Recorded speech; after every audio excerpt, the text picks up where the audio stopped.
Selamat datang di My Connection. Jadi hari ini akan kita bertanya kepada beliau-beliau seorang anak-anak muda yang luar biasa.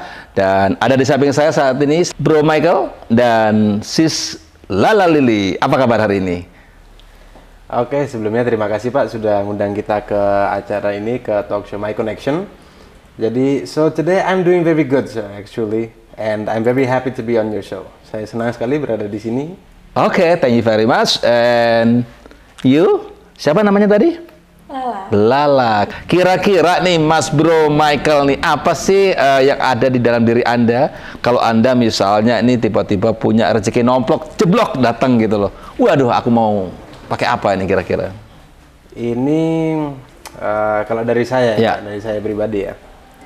Kalau saya dari rezeki nomplok itu saya mau bikin usaha, Pak. Ide banyak, Pak.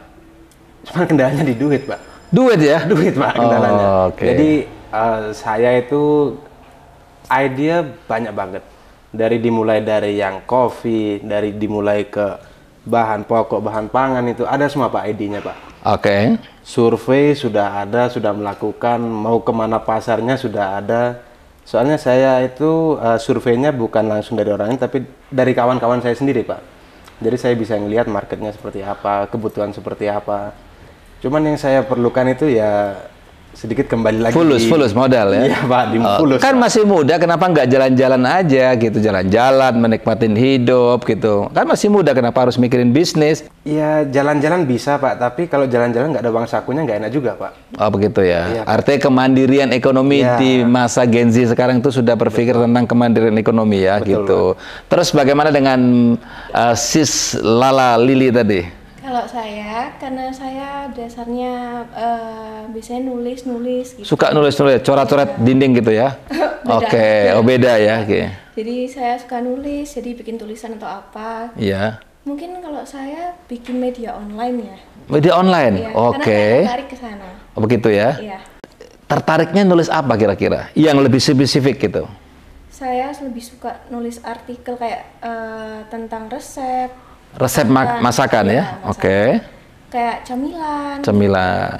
Sepulang saya dari Europe, bahwasanya saya tahu di Europe itu saat ini adalah krisis pangan.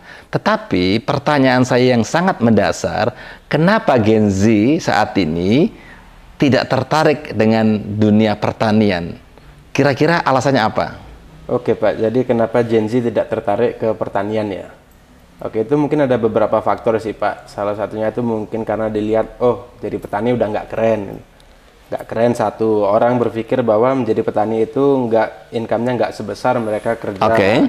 Ya, itu dua. Dan ya kalah pamornya sih, Pak, kalau sekarang, Pak. Kan semuanya sekarang itu serba digital. Jadi kalau ditampilin mereka jadi petani, mungkin mereka ngerasa nggak cool gitu. Padahal there is so much of a chance. Banyak sekali kesempatan, Pak. Kalau kita masih mau mengembangkan pertanian, apalagi yang zaman sekarang itu teknologinya banyak banget, Pak.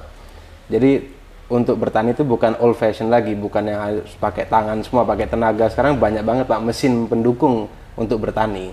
Dan kira-kira Bro Michael sendiri tertarik nggak dengan di dunia peternakan, perikanan, pertanian? Kira-kira tertarik nggak? Yang mana yang lebih ada opportunity for you gitu? Kalau yang jelas sih saya pertanian maju, Pak. Pertanian saya udah mulai mempelajari, Pak. Saya justru itu lebih suka ke kopi, Pak. Oke. Karena kopi Indonesia tuh potensinya besar banget, Pak. Sampai kalau di luar negeri, orang tahu itu kopi itu cup of Java, Pak. Cup of Java ya. Coffee, Oh, padahal. oke. Orang minta kopi, I want cup of Java. Padahal itu kopi dari Indonesia, bukan hanya dari Jawa, Pak. Ada dari Sumatera, dari Bali, Aceh, Bali, NTT, Papua, Flores iya, gitu Pak. ya. Campur semua dari satu Iya. Indonesia, tapi terkenalnya terutama di Europe, Pak. Itu a cup of Java. Apakah nggak takut kena panas tuh Gen Z mau jadi petani kopi? Kalau nggak kita yang ngurus, siapa lagi, Pak? Wah, luar biasa itu ya. Iya, Pak. Alasannya. Terus kira-kira tidak takut nanti jadi petani itu bahwa tidak akan mendapatkan income yang besar gitu. Ada nggak pola-pola yang Anda pikirkan sebagai Gen Z untuk memajukan pertanian di Indonesia? Hasil taninya mau diapakan gitu? Ya ada sih Pak. Dan beberapa mungkin pandangan dari orang-orang tuh berpikir, loh Bro Michael ngapain mau main pertanian, ngapain mau nyari-nyari kopi gitu. Betul. Soalnya pandangan mereka itu ada kopi ready sudah dipanen dari si A dijual ke si B. Oke. Jadi linknya tuh cuma sampai situ Pak. Iya. Nggak ada mereka berpikiran bahwa wah ini kalau kopi sudah kita petik merah, sudah kita angkat value-nya jadi cherry yang bagus, kita kelola dengan baik, kita bisa bawa keluar Pak. Kita bisa ekspor, kita bisa jual ke luar negeri, kita bisa buka sendiri kafe kita di luar negeri. Jadi orang tuh mindsetnya masih ke, mohon maaf ya, kebanyakan Pak, kebanyakan. Iya. Itu masih berpikir untuk, ya udah ini barang tak jual ke si B. Ya sudah, dapatnya segitu aja. Wah, ini luar biasa sekali, visioner ya. Namanya adalah Gen Z. Gen Z apa panggilannya kalau suruh? Kalau dulu kan terkenalnya adalah coffee petani milenial gitu ya. Kalau kita sih Gen Z Golden Generation, Pak. Gen Z Golden Generation, menjadi seorang petani yang luar biasa gitu. Wah, terima kasih ini Bro Michael yang sudah menyampaikan punya visi-visi yang luar biasa. Dan saya kembali ke Sis Lala ini. Bagaimana Sis Lala pendapat Anda tentang Bro Michael itu masih muda, harusnya nyantai-nyantai, enjoy life, tapi justru mau jadi petani. Kalau ada 1 juta orang saat ini aku panggil, mungkin ada 1 atau 2 atau 3 yang mau jadi petani. Ini kan betul-betul surprising me gitu loh ya, anak muda tiba-tiba masih mau jadi petani itu.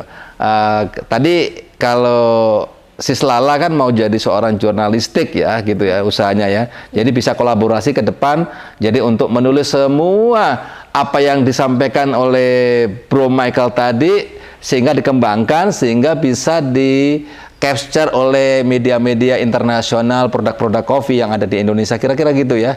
Saya kira ini luar biasa. Terima kasih, Anda adalah seorang Gen Z yang luar biasa yang punya ide, gagasan, visioner untuk menjadikan Indonesia akan menjadi petani kopi dunia. Saat ini nomor berapa?